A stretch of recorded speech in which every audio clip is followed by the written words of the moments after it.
গত 12ই ফেব্রুয়ারি 2026 ত্রয়োদশ জাতীয় সংসদের নির্বাচন হয়ে গেল। এই নির্বাচনে বিএনপি 212 সিট নিয়ে নিরঙ্কুশ সংখ্যাগরিষ্ঠতা অর্জন করেছে জাতীয় সংসদে। কিন্তু আশঙ্কা করা হচ্ছে যে আগামী কিছুদিনের মধ্যেই বিএনপির জনপ্রিয়তা তৃণমূল লেভেলে বা তার একটু উপরের লেভেলে কমে যেতে পারে। তার কারণটা কি? হ্যাঁ, তার কারণটাই আজকে বলবো। তার আগে অনুরোধ করে রাখি, আমাদের চ্যানেলটি ভালো লাগলে বা রিপোর্টটি ভালো লাগলে অবশ্যই সাবস্ক্রাইব করবেন এবং আমাদেরকে উৎসাহ প্রদান করবেন। মূল পর্বে প্রবেশ করবে এবার। আপনারা সবাই জানেন যে বিএনপি ব্যাপক জনপ্রিয়তা পেয়েছে। এই জনপ্রিয়তা পাওয়ার পেছনে একটা বড় কারণ হচ্ছে জনাব তারেক রহমানের দৃঢ়চেতা নেতৃত্ব এবং অন্যায়ের সাথে আপোষ না করা, কোনো রকম সন্ত্রাস, দুর্নীতি, চাঁদাবাজের বিরুদ্ধে জিরো টলারেন্স তার ঘোষণা, এবং তার যে ব্যক্তিত্ব, তার যে বেড়ে ওঠা, তার পারিবারিক শিক্ষা, অনেক কিছুর জন্যই তার জনপ্রিয়তা দিনকে দিন বেড়ে গেছে, যার ফলে বিএনপি এত ব্যাপক সংখ্যাগরিষ্ঠতা অর্জন করতে পেরেছে। কিন্তু আমরা বিগত বছরগুলোতে দেখেছি, বিশেষ করে ফ্যাসিস্ট আমলে যখন শেখ হাসিনা ক্ষমতায় ছিল, তখন তার চারপাশে অনেক অনেক লোকজন ছিল এবং রাতারাতি অনেকে কলা গাছ ফুলে কলা গাছ হয়ে গেছে। রাতারাতি অনেকে শত থেকে হাজার হাজার কোটি টাকা ইনকাম করেছে। শুধু নেতারাই, মন্ত্রী মিনিস্টাররাই নয়, তার আশেপাশে যে সমস্ত জনগণ ছিল, ছোট নেতা, পাতি নেতা, বড় নেতা, গ্রাম পর্যায়ের নেতা, থানা পর্যায়ের নেতা, এমনকি জেলা পর্যায়ের নেতা, ওয়ার্ড কমিশনার, ওয়ার্ড নেতা, এরা প্রত্যেকেই অনেক অনেক টাকা ইনকাম করেছে। তখন ক্ষমতায় আসা যেন একটা বড় একটা কিছু, একটা ফ্যাশন বা অনেক বড় একটা কিছু, এবং ক্ষমতাকে তখন তারা এমনভাবে একটা লোভনীয় বস্তুতে পরিণত করেছিল।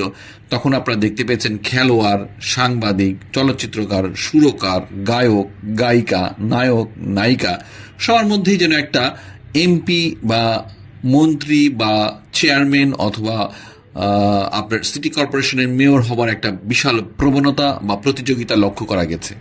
এর পেছনে একটা মূল কারণ হচ্ছে, সবাই তখন টের পেয়েছিল খুব অল্পতেই মানুষের এই সমস্ত জায়গা থেকে বড় ধরনের একটা ইনকাম জেনারেট করতে পারে, এবং বলা হয় যার কাছে ক্ষমতা আছে তার কাছে টাকা আসে।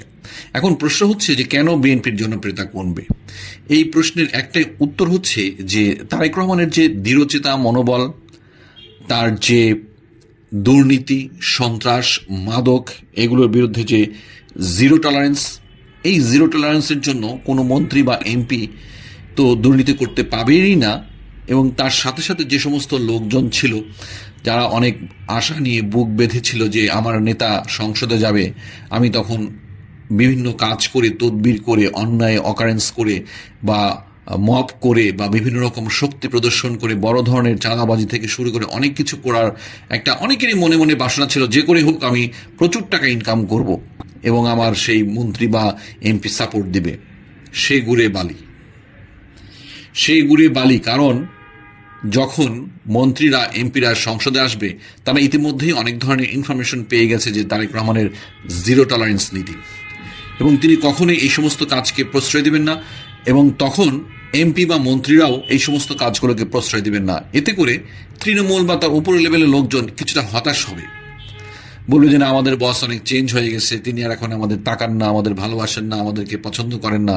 হ্যাঁ, এইভাবে তারা অনেক লোক কি হবে, এইভাবে অনেক লোক তারা আশায় বুক বেঁধেছিল, তাদের বুক নষ্ট হয়ে যাবে, তাদের আশায় ধুলোবালি পড়বে। এই জন্যই বলা হচ্ছে, একটু ধারণা করা হচ্ছে যে অল্প কিছুদিনের মধ্যেই বিএনপির জনপ্রিয়তার মাত্রায় কিছুটা একটা ঘাটতি দেখা দেবে এবং জনপ্রিয়তা কমে যাবে, এবং তৃণমূল পর্যায়ের নেতা বা যারা আছে তারা অনেকটা হতাশায় দিন কাটাবে যে না, এত কষ্ট করে ব্যবসা বাণিজ্য, দোকানপাট, কৃষি জমি ফেলে থুয়ে নেতার পিছনে দৌড়িয়েছি, কাজ করেছি, মিছিল করেছি, রাত বিরাত চলাফেরা করেছি, মোটরসাইকেলের তেল নিয়ে অন্যান্য বন্ধুদেরকে চা খাওয়াচ্ছি, ঘুরেছি ফিরেছি, এখন দেখি আমার নেতা কোনো কাজেই আসে না। বাংলাদেশের রাজনীতির প্রেক্ষাপটে এটাই হচ্ছে বাস্তবতা। নেতা যখন থাকে তখন তার পাশে অনেক লোকজন থাকে। আমি তো দেখেছি, আমার গ্রামের অনেক লোককে দেখেছি যারা সারাক্ষণই মিছিল মিটিং নিয়ে করে থাকতো। অনেক লোকজন তারা বিভিন্ন সময় ঘুরেছে, সকাল, দুপুর, রাতে, এত হাজার হাজার লোক কোত্থেকে আসে, এবং তাদের যে দোকানপাট, চাষাবাদ, তারা এই সময় যখন কর্মসময় তারা অনেক টাইম স্পেন্ড করেছে শুধু একদিন না, সপ্তাহের পর সপ্তাহ, মাসের পর মাস। এই সমস্ত লোকজনের একটা আশা ছিল। আমার কথা হচ্ছে যে দলকে ভালোবাসা অবশ্যই ভালো, কিন্তু নিজের ক্ষতি করেনি। নিজের ব্যবসা বাণিজ্য আগে ঠিক রাখতে হবে। যখন আপনার ইনকাম লেভেল ঠিক থাকবে তখন আর দুর্নীতি আপনাকে স্পর্শ করতে পারবে না। সেজন্য বলা হয় যে আপনারা এখন সবাই আপনার নিজেদের কর্মে চলে যান, নিজেরা স্বাবলম্বী হন। নিজেরা স্বাবলম্বী হলে দেশে আর তখন অন্যায়, অত্যাচার, চাঁদাবাজি বাড়বে না। আমাদের সরকারের, বিএনপি সরকারের সবচেয়ে বড় একটা চ্যালেঞ্জ হচ্ছে দুর্নীতির টুটি চিপে ধরা।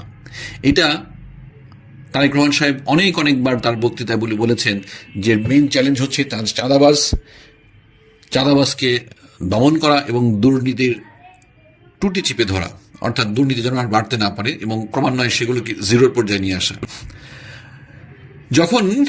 যখন প্রান্তিক লেভেলের নেতাকর্মীরা তারা দুর্নীতি করার সুযোগ পাবে না, তখনই তার উপরের নেতাদেরকে অনেক তারা অপছন্দ করা শুরু করবে এবং ফলশ্রুতিতে তারা বিভিন্ন রকম কুৎসা রটাবে, বলবে নেতা অনেক চেঞ্জ হয়ে গেছে, এত খাটাখাটনি করলাম, এখন নেতা আমাদের দেখে না। কিন্তু তারা জানে না যে সময় অনেক চেঞ্জ হয়ে গেছে।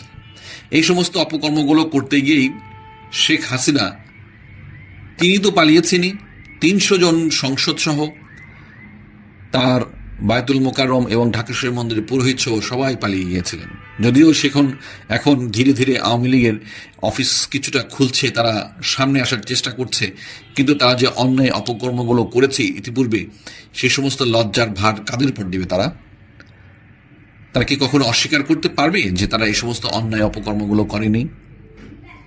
তো যাই হোক, একটা কথা খুব পরিষ্কার, সেটা হচ্ছে নেতাকর্মীরা যে যেখানেই থাকেন, কথা হচ্ছে আপনারা আপনাদের কর্মে ফিরে যান, ইনকাম করতে থাকুন, সৎ পথে চলুন, দেশ অনেক চেঞ্জ হয়ে যাবে, এগিয়ে যাবে ইনশাআল্লাহ। তারেক রহমানের বলিষ্ঠ নেতৃত্বে এই দেশ অনেক উপরে যাবে। আমরা আমাদের দেশের যে সমস্ত ইনকাম জেনারেটিং সেক্টর আছে, যেমন গার্মেন্টস সেক্টর আছে, লেদার সেক্টর আছে, আইটি সেক্টর আছে, তারপরে আরও অন্যান্য যে সমস্ত বিষয়গুলো আছে, এই সমস্ত বিষয়গুলো অনেক অন্য দেশে নাই, কিন্তু যেমন গার্মেন্টস সেক্টর অন্য দেশে নাই। আমরা এখান থেকে অনেক বৈদেশিক মুদ্রা অর্জন করি।